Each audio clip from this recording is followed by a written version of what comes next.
I'm Helen Norbury, and this is Becoming Unapologetically Me, the show all about authentic self-expression with expert guests from the fields of health, leadership, and mindset. This show is here to show you that you don't need to conform to the expectations that friends, family, and society have of you. And actually, what we can unearth when we find the courage to become the unapologetic version of who we are. Grab a cup of coffee and get your notepad out for this week's episode.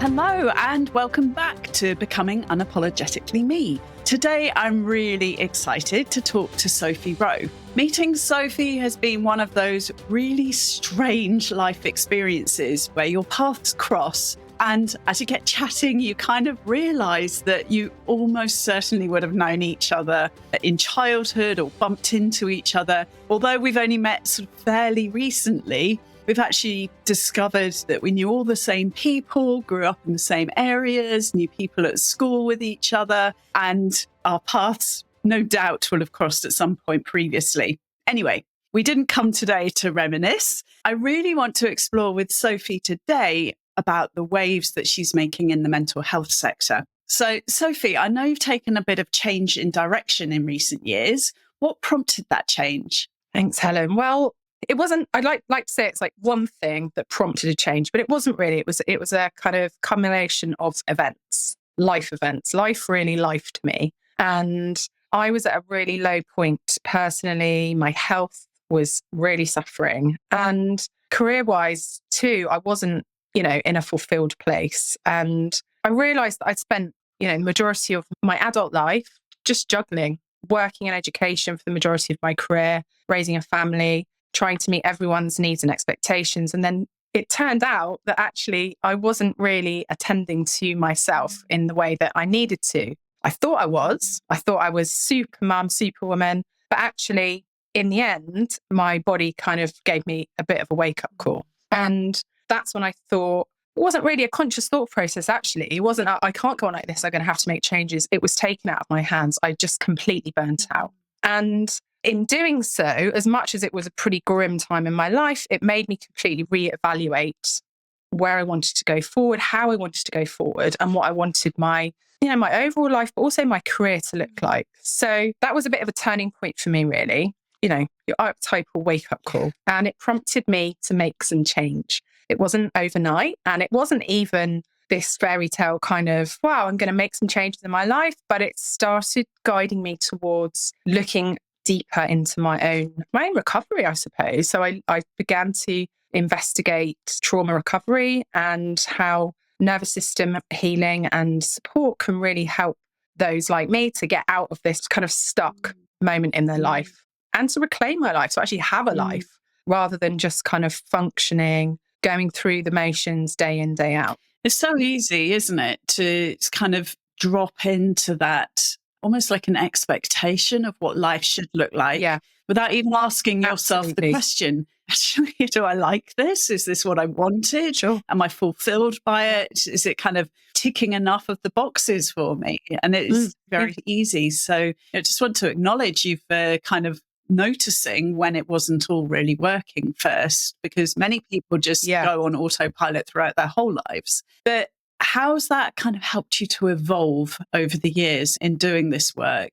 I mean, hugely. I could probably talk to you for an hour just on my sort of evolution, if you like, my change, my growth, whatever you want to call it. But I suppose it was like a couple of strands of it, really. Firstly, for my own personal day-to-day lived experience has been massive, because growing up, and I think, we're the same age, the same kind of era, and we were with a sort of, I'd say, first generation of mental health. We recognize mental health. We understand how important it is to discuss mental health. And I kind of put that in inverted commas. So I always kind of thought that I was I'm good at communicating. I can reach out when I need help. But what I didn't realize is how profound my kind of overwhelm was, and how much it wasn't just mentally challenging for me. It was this kind of physical somatic piece that was massively impactful when I realized it wasn't just about my brain. It wasn't just about my mental health. It was about, a whole lot more than that.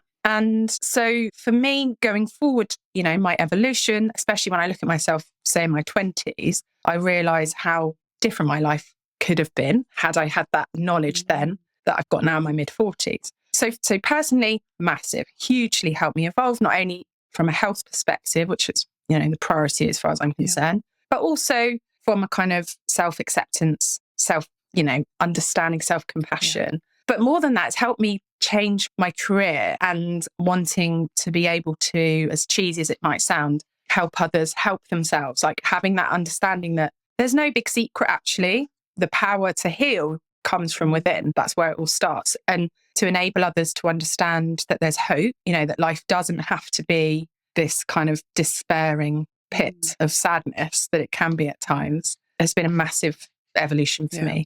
I think it's really interesting what you're saying about overwhelm there, because it creeps up on you, doesn't it? It's not like one day you have it and one day you don't. It's just, I always think of the story in The Twits by Roald Dahl here, where, one of the twits shaves a tiny bit off the bottom of the chair of their partner until suddenly they kind of think that they've shrunk hugely or, something's gone wrong really badly. But actually, it was a little bit every day until it finally gets to a point where it's so overwhelming that you can no longer cope with it as it is. And like you say, that mind-body connection and realizing that it's not just, you can't just talk about mental health, you can't just talk about physical health. They are interrelated, whether you like it or not. And it's so fascinating. It is like you say, it's that insidious drip, it's like the frog in the pot of boiling water. And we're in that cold pot. And before, you don't even realizing it. And then the water's bubbling and you're kind of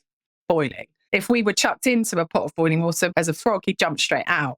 But when you're in it and it's that drip filling our cup, and in the end, the cup is totally full and you don't have the bandwidth, do you, to kind of stand back and realize what's actually going on. So throughout all of that change, have there been some values which are essentially your guiding principles that kind of run true throughout your life? And how did you kind of come to adopt those?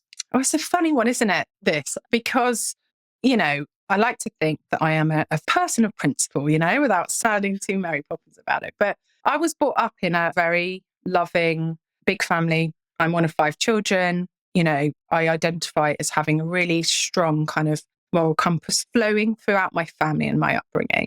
And so, I'd like to think that to the naked eye, I've always been kind of like a good person who's navigated through life with good intention.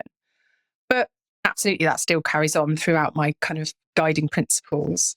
But ironically, some of these good things, these good principles that I was brought up with and I continue to embody, such as compassion and integrity and authenticity, almost were part of my downfall over the years. So like me now, as a 45-year-old woman who works within the kind of healing industry as a somatic trauma-informed coach, I absolutely offer compassion, and that's, embodied within me, as is integrity and authenticity. But sometimes the compassionate kind of element has overruled all else. And in earlier, points in my life, that has actually led to some kind of self-abandonment issues where, that sort of empathy and compassion for others has almost allowed me to, abandon my own needs and prioritize those of others, seeing myself as being, like too much or not enough to prioritize myself. That's a really interesting point. And my take on it personally is maybe it's not the compassion that's the problem here,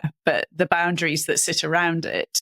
And the reason I can kind of say that and feel that is because that's exactly the same as me as well. And so I can really relate to that one. And I think it is probably something that is very common for certainly females, certainly our kind of stay, not to be too current, but women of a certain age. But it is something that, we're very conditioned to feel that if we have a boundary, that can be perceived as being too much or too demanding. So we kind of have this association that in order to be worth anything, to be a good person, inverted commas, then we have to give. And if we have a boundary, there's that fear of rejection.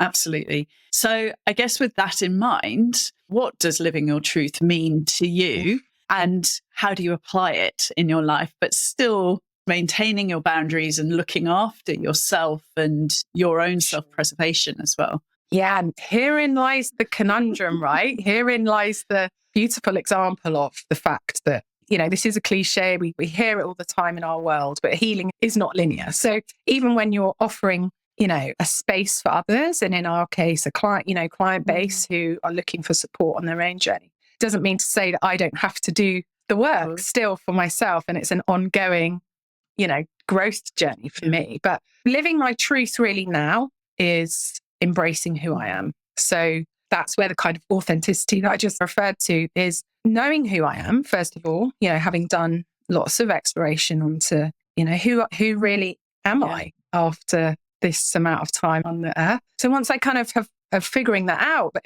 then embracing that and not feeling that I need to, I don't know, make myself smaller or fit into anyone else's view of who I am. But let me make this clear. This hasn't been easy. I'm not making this a glib kind of like, oh yeah, I just waved a magic wand and all of a sudden I knew who I was and I was embracing that person. And I don't care about other people's opinions, because this has been a huge part of my growth, is being able to look at myself with compassion and love and care. For sure. And like you say, it's an ongoing journey, isn't it? I don't think it ever ends. But separating your identity as well from that of a daughter, a mother, a wife, a partner, a sister, all of those things, to actually no, those aren't who you are. There's a role that you have essentially. But, it took me a long time to go, well, my identity is that I'm a mum. Well, no, that's not your identity, because you became a mum later. You weren't always a mum. And really sort of coming back to what are those core values that run through everything as to who you are, why you do things, how you do things. It's a really, really interesting way to get to know yourself. Absolutely. So what you mentioned a little earlier, that your physical health had taken a bit of a nosedive that kind of prompted you to start some of this work. But what's your journey been like so far, both with your physical and your mental health journey? And what's it taught you about resilience and self-care?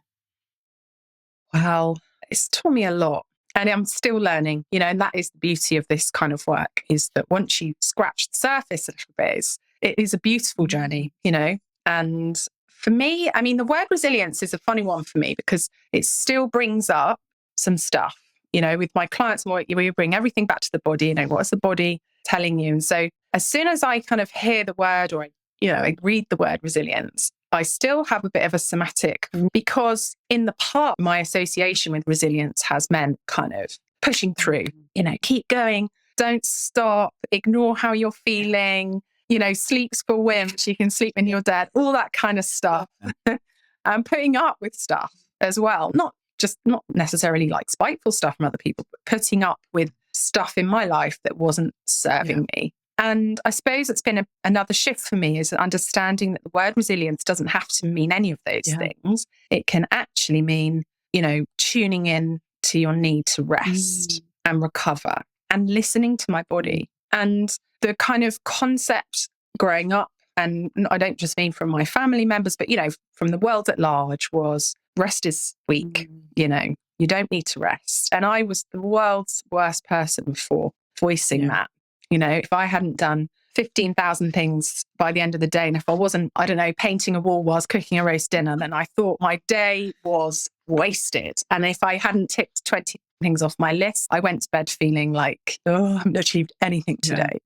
Now I'm so much kinder to my body. I'm so much more in tune to its needs, and I actually listen, even if it's just something really, what we might think is really minor, like going to the loo. If I need to go to the loo now, if I need a wee, I'll go to the loo. I don't think it's really cool to go at the end of the day. I haven't even had time to go to the toilet today, So it has been a huge shift for me. And that physical health piece has been what's completely shifted my mental well-being, because understanding that from a sort of nervous system point of view, I was my own predator. Often I was putting myself into survival mode because of my own need to be flat out and associating that with my worth. So now, I really honor the need to rest. It's not always easy. Yeah. I still get the heebie-jeebies, but I see it as a beautiful part of my life rather than a kind of failure. And then isn't it amazing when we give ourselves and our bodies the opportunity to rest and to recover? Actually, our health improves because now our body can repair. Our performance at work or in our businesses improves because we're fully showing up, like with all of our energy and all of our zest for life every single day. And should it be a surprise, as a well-tuned athlete of our, in our own ways, whatever that looks like for us, that we give ourselves the conditions to be able to perform at our best. And guess what? The body does the rest. I know. It's just, and the funny thing is, when you kind of say it out loud, you think, why is this news to me? Yeah. Why would I ever not get it? It's so logical. And so it makes so much sense. But like anything, often when we're so close to a situation, it's very difficult, isn't it? Sometimes to get that perspective, to be able to stand back and see it. And when you wrap your sense of worth up and your identity up in doing stuff all the time, rather than being a compassionate person, being a kind person, that's not where traditionally our worth has sat. It's sat in ticking off the to-do list, hasn't it? So, for sure. You're right. It makes perfect sense when you talk about it, talk it through.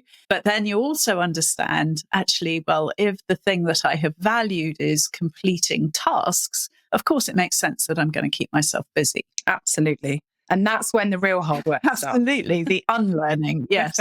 So I know you spent many years working in tertiary education, and I'd love to know your thoughts on how well are we preparing our young people for the world of work, the world of life throughout their education system? I know you're in tertiary, but all the way through. And what do you think we could do better?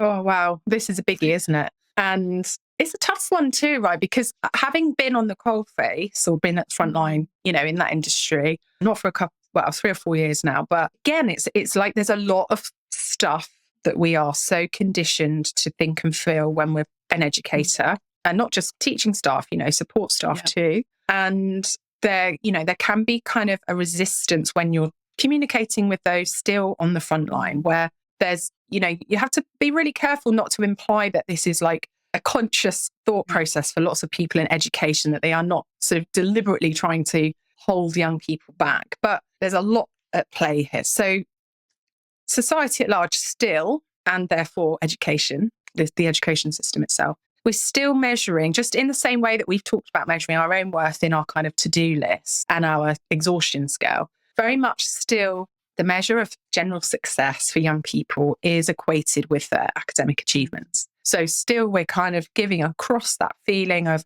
if you get higher grades, you're a better person. If you get higher grades, you've got more chance of meaningful employment. And it doesn't, we can bang out the kind of, but Richard Branson didn't get great grades and look how well he did. But as a whole, we're very much still drip feeding into our young people this view that if they're not getting good grades, they're failing, quite literally, at times. And I'm not belittling the worth of good exam results. Absolutely not. There's way more factors to this than just getting A's in exams. But there's so much more to the self-worth of young people than just getting A's in their exams. And for me, that's where the difference is going to be made. So it's really, kind of getting our heads around the fact that education system is stretched to the max. I don't think you would speak to any practicing teacher in 2024, even in the independent sector, who isn't feeling it, at the moment. And like everyone in modern day life now, there's so much more pressure on them to provide their students with more than just an education, more grounding for life beyond school. So they're doing their best, right? Especially in the state sector. They're juggling, but there's such a huge gap when it comes to sort of even recognizing, let alone prioritizing skills such as, emotional intelligence, resilience that we talked about earlier, self-regulation, techniques, all skills that we know as adults, especially in 2024 and beyond, that are essential just to be able to survive the demands of modern life. But there's so little capacity at the moment for mainstream. It's different in the specialist sector, but in mainstream education now, there's very little capacity to allow educators to prioritize the emotional health and well-being of their students. But, in my opinion, it's like good old Maslow's hierarchy of needs. If that foundation isn't there, it's so challenging for our young people to, even if they've got the best set of exam results in the world, but to come out of the education system, which is, pretty predictable, isn't it? You go on and you go and then you come out of it and like, well, what now? And if we can't give them that solid base, or we can't help them help themselves and support themselves, and even if it's just, I don't know, incorporating some basic mindfulness techniques, or even going back, talking about the body first, like the body leads the way. So enabling them to understand the impact that their physical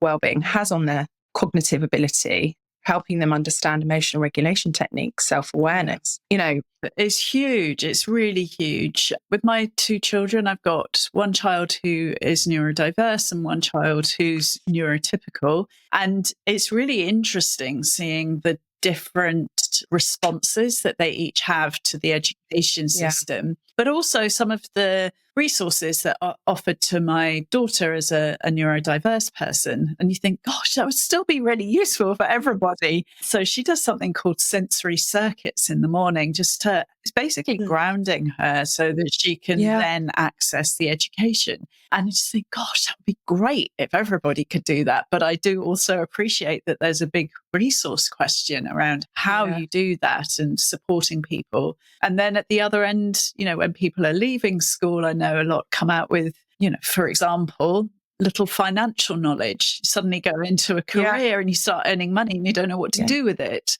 It's a gamble, depending on whether your parents knew and they managed to educate you in those subjects. So it's then that question of what should be sort of covered off by school and what should be covered off by parents. And it's a big, big question. I know that. I'm also aware, and obviously something that you've personally experienced around burnout and overwhelm. And wherever you are in the world, it's a massive problem. So much so that the World Health Organization even now recognizes it as a syndrome resulting from chronic workplace stress. And that's been just recently, since 2022. I suppose maybe naively, I thought that during the pandemic, it would be our collective global moment for a little bit of a reset and to change things around how we work and what the working conditions are like and things like that. But it just seems to be getting harder and harder for people and more stressful for people. So what are your thoughts on how can we break this cycle a little bit and support our young people as they step into the world of work to buffer themselves a little bit from burnout? Oh, well, I think like with most things, I mean, I am, at heart an educator. So I guess this is where it comes back to. For me, it's knowledge, it's understanding what's going on. Because when you're in a sort of a moment of burnout, if you can't actually voice what's happening, it's really terrifying, isn't it? It can be the kind of surprise element of burning out is as terrifying as the burnout itself. So, often we don't become aware of what's happening till it's too late, as we discussed earlier. It does come back again to this kind of mindset shift and the sort of approach to what burnout is and what that stands for. And again, it's equating our worth or young people's worth with their productivity. If that's not the case, if they can see their value and not just see it, but feel it, if they can really be able to feel their own worth relating to things other than just spending 15 hours a day in the office, let's say, then we're teaching them about the importance of rest and self-compassion and knowing when to step back, but in a safe space. So it's that piece as well, which comes into, culture, the culture, organizational culture, where we can actually support systems from school, because we're still banging the drum at school about, you've got to work this, you've got to do 25 hours of revision a week on top of everything else before you're going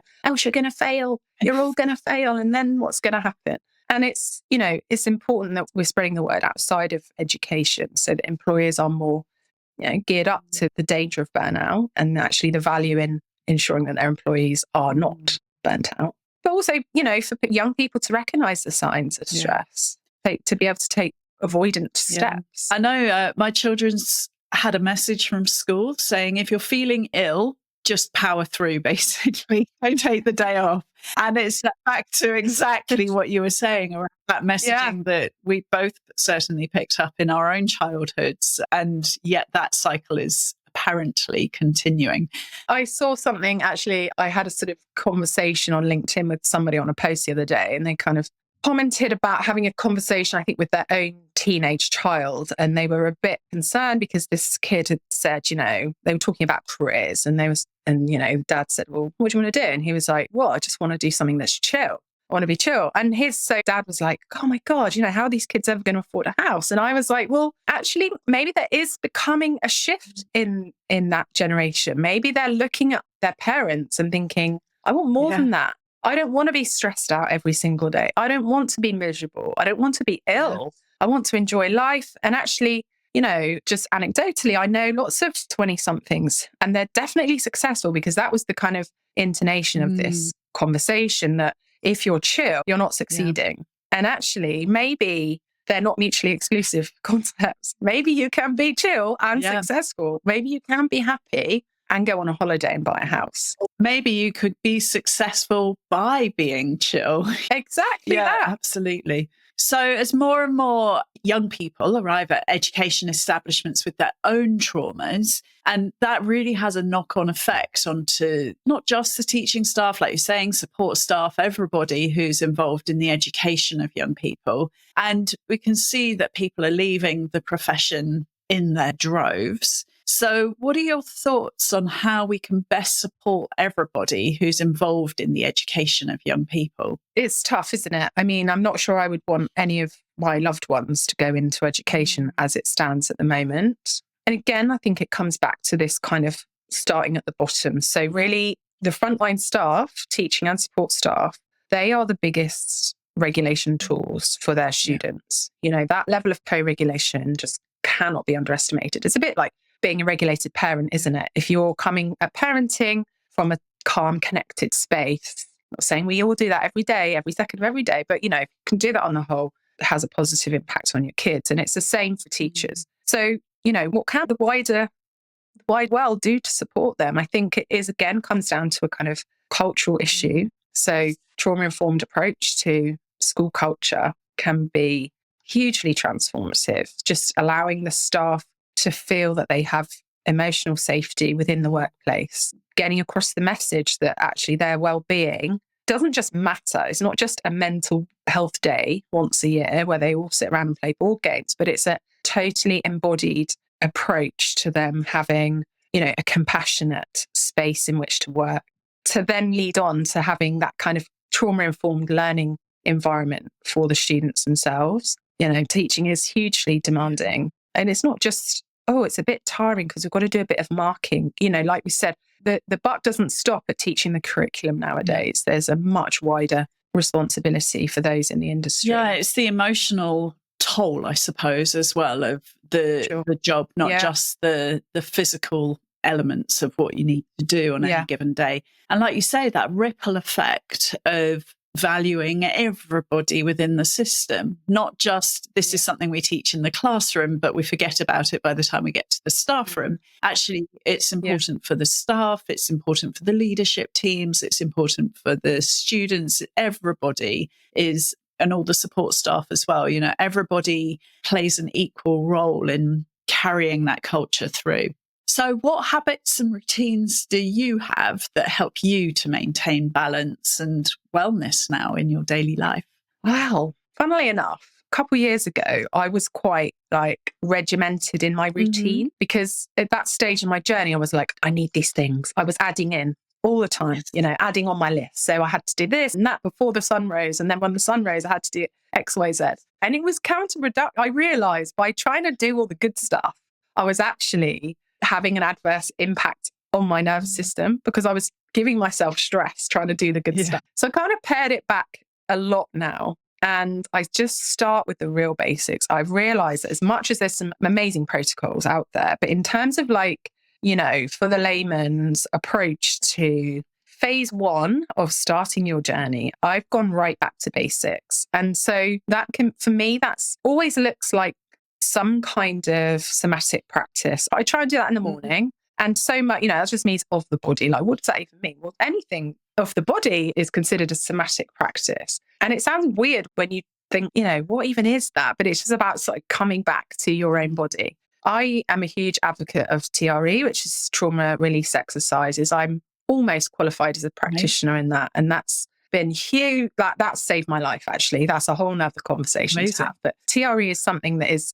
embedded in my day-to-day life, just like, I don't know, doing a couch to 5K or whatever. If you're a runner, you run 3 times a week. TRE is my go-to. But it can also just be something really basic, like some gentle grounding techniques, simple breathing exercises, slowing down everything you do. When you really check in and you're like, oh my God, I even brush my teeth in an angry, stressed out, rushy way. I'm even buttering my toast, and just trying to slow down, because taking those little breaks, pausing, checking in with myself, just moving, getting out in nature. There's a reason why our grandparents used to say, go out for a walk, because just getting outside into daylight, preferably, but even if it's dark, just getting out and moving, walking, stretching, taking off your glasses and your sunglasses, getting the natural daylight in your eyes. It all comes back to one thing, which is to sort of nourish the body, go back to sort of, ancestral times when all that other stimulus wasn't there. And we're just relying really more on the kind of natural cycle of life to help us thrive, really.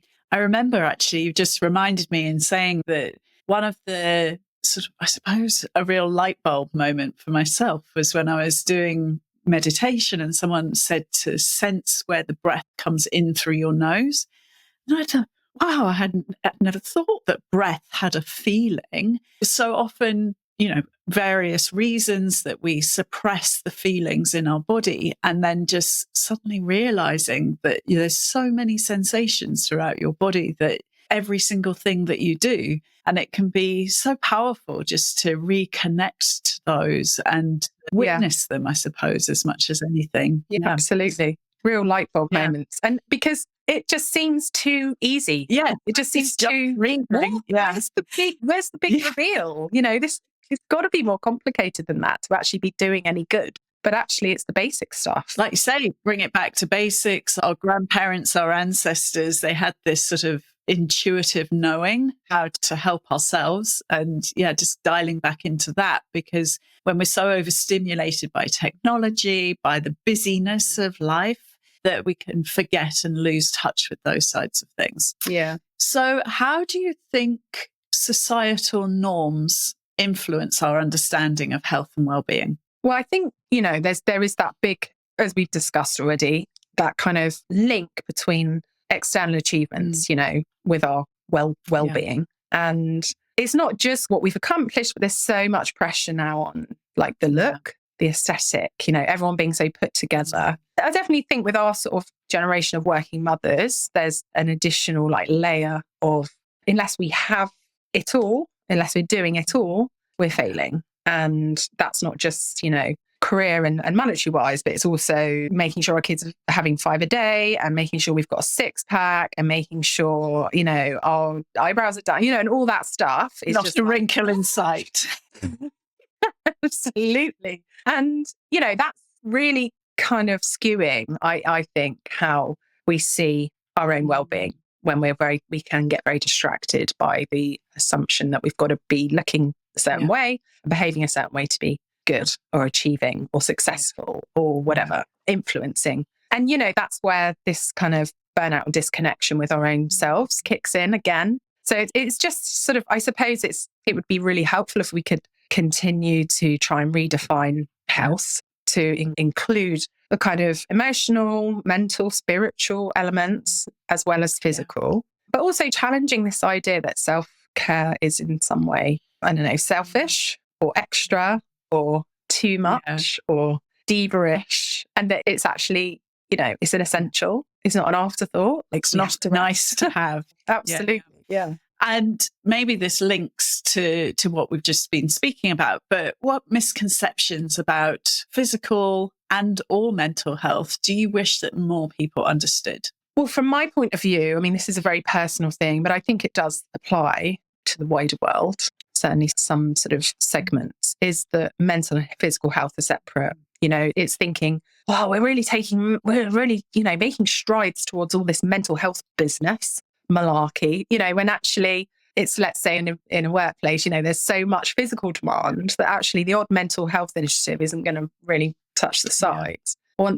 Once I understood that trauma, has a very strong physiological impact on our bodies and on our physical makeup, just totally changed the way I saw myself, because up until that point, I identified as a broken, messed up weirdo, somebody who just couldn't cope with life. I mean, I was coping, I was functioning, I was doing more and more, but in my head, I was drowning, properly drowning. And so I thought that I was just odd and less than and weak and failing, and just, it was tough, it was painful. When I really took it right back and understood, I'm actually not broken. I'm actually having really human reactions to very real life events. And actually, what's really going on here is that my body and therefore my mind are doing exactly what they're programmed to do, to keep me safe. Even though it wasn't really working out for me that well. It wasn't me just, being a loser. But like you say, it's that relationship with the word success as well, isn't it? And thinking, what is your definition of success? And then trying to hold yourself to standards that are unachievable, and yet still then beating ourselves up for not achieving something that's just humanly impossible. So yeah, it's really interesting. So if you could share one gem of information with your younger self, what would that be? I mean, when I look back at my younger self, I actually think she was pretty badass. And I think I want to go back to her and actually say, whoa, you're amazing. Keep going in that vein, don't let life. But really, I think what I would want to tell her is that, when those peaks and troughs arrive in life, the troughs particularly, you're not broken. You're not too much. You're not deficient. You're not weak. You're just responding. Your outputs are a response to your inputs. So to try and work on the need for perfection and embrace the journey, and know that actually, as much as when people have said this to me in troughs of my life, it's all part of the process, it's all part of the journey. And I wanted to, really give it to them. But now I know why they were saying that. Now I understand that it is all happening for a reason. Through adversity comes growth. And as much as it may not feel like that at the time, absolutely stand by that now. Growth can feel messy until you pop out the other side. And then you're like, that's what it was all about. It all makes sense. Now it makes sense. Now I get it. Absolutely. Oh, Sophie, this has been such a fantastic conversation. I think we could talk for hours and hours. And I feel we've only just skimmed the surface. But it's been so fascinating to get your insight and to hear more about your journey yourself, and how we can all learn from that journey as well. So thank you so much. Thank you for listening to this episode of Becoming Unapologetically Me. Make sure you subscribe to the show on Apple Podcasts, Spotify, YouTube, or wherever you listen to your podcasts, so you never miss an episode.